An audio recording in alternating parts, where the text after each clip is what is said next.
What's the year so? At the year say Peter Obi and Atiku met earlier in the year in London, and Atiku offered Peter Obi to be a vice presidential candidate under the agreement. Say Atiku go only do one term. After I do that one term, he go come hand over to Peter Obi. That is the next time that Peter Obi will come run for presidency. And if they need to sign agreement, that they will sign it. And Peter Obi called Atiku say, "Me go think about it." And now we are hearing rumors. It came out in newspapers this morning that like say Peter Obi don't buy the idea after I don't talk to his loyalist finish. According to the Punch newspaper, it says there are indications that former Vice President Atiku Abubakar may have offered the 2023 Labour Party presidential candidate Peter Obi a vice president's role in a joint single-term ticket. Reliable multiple sources involved in the coalition efforts who requested anonymity due to a lack of authorization to speak on the matter told the Punch that the proposal was initially discussed during a meeting between Atiku and Obi early this year in the United Kingdom. The insiders disclosed that Atiku has committed to serving a single 4-year term, and Obi has agreed to be the former vice president's running mate. However, the ex-Anambra State governor was said to be working to secure the backing of his core loyalists. In the 2019 presidential election, Obi served as Atiku's running mate under the People's Democratic Party, where they lost to former President Muhammadu Buhari of the All Progressive Congress. On March 20, Atiku, Obi, former Kaduna State Governor Nasir El-Rufai, and others in Abuja announced the formation of a coalition to challenge President Bola Tinubu in the 2027 election. Nearly 2 months later, Nigerians are still waiting to hear from the political leaders as both Atiku's PDP and Obi's LP remain mired in internal political crisis.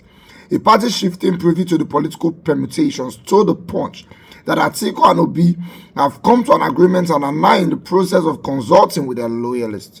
He said, "You know that by this time next year, by May 2026, almost all parties would have unveiled their presidential candidates for the 2027 elections. So the coalition is mindful of that. The leaders have all agreed that it's only a coalition between Atiku, Obi, and others that can wrest power from Tinubu, so they are crossing the T's and dotting the I's to finalize this." Atiku and Obi met early this year in the UK. That was where Atiku first mooted the idea of a coalition and urged Obi to be his running mate. Obi then asked for time to think it over and consult his loyalists. But recent developments show that Obi has accepted to be Atiku's running mate, and Atiku has also agreed to serve a single 4 term and hand over to the former Anambra State governor. They have both agreed to sign a written agreement if necessary. Obi is trying to get the buy-in of his loyalists before this is formally announced. When questioned about the political platform they intend to use, given the crisis in both the PDP and the Labour Party, another source revealed that they are considering the African Democratic Congress, ADC. Your Excellency, Piro, you're going to need to talk to us, right? This is not the kind of issue where you ignore the people. We need to hear from you.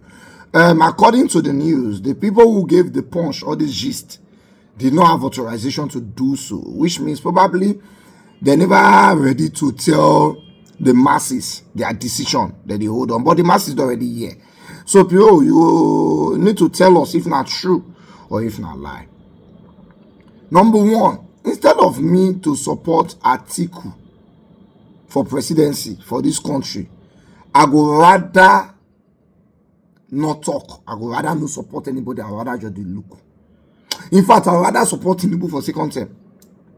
It's either I no talk, match or they watch, match or they report news, match come on my mouth to their case, or I'll support Tinubu for second term.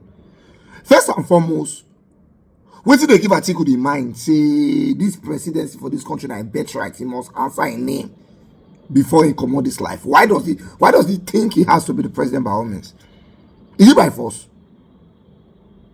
That's one. Secondly, all the money that guy don't lose for this presidential race, if he do 1 week as president, he go make sure say he recoup that money. Now we go the own, this country go the own. I cannot support Atiku to be the president of this country. Thirdly, Atiku cannot be trusted.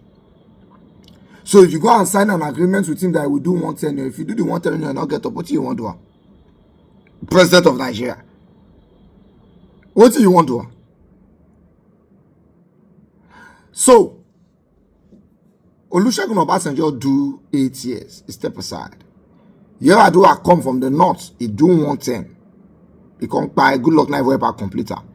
When good luck won't go do you, they say no way they will let us do 2 terms when they are northerners, they do the 1 term. They make sure they gather the big wings and remove good luck. So good luck did only 1 term. That is 1 term to the north, 1 term to the south. Buhari Koko do 8 years, 2 terms. Now, a certain president is there, you want him to do just 1 term. Then Atiku go do another 2 terms. Because Atiku cannot get up after 1 term. We call this life called serve the northerners. Already, be like say, we don't already use different laws for this country. Do you come to this war to serve the northerners? Peter Obi, please know that last election, if you had run behind Atiku, you for not get this movement we gather for your back. You got this force because you ran alone, and Nigerians trust you. We don't trust Atiku. Maybe some people do. I and a few others, I'm sure, agree with me. We don't trust Atiku. It is better you run and lose than to win and be vice president to Atiku Abubakar. That man will use anybody he can use just to become the president of this country. Let's just be clear. Some of us will wash our hands off this movement. We know our hands not big, but we'll wash our hands off this movement if we see Atiku on that ballot box.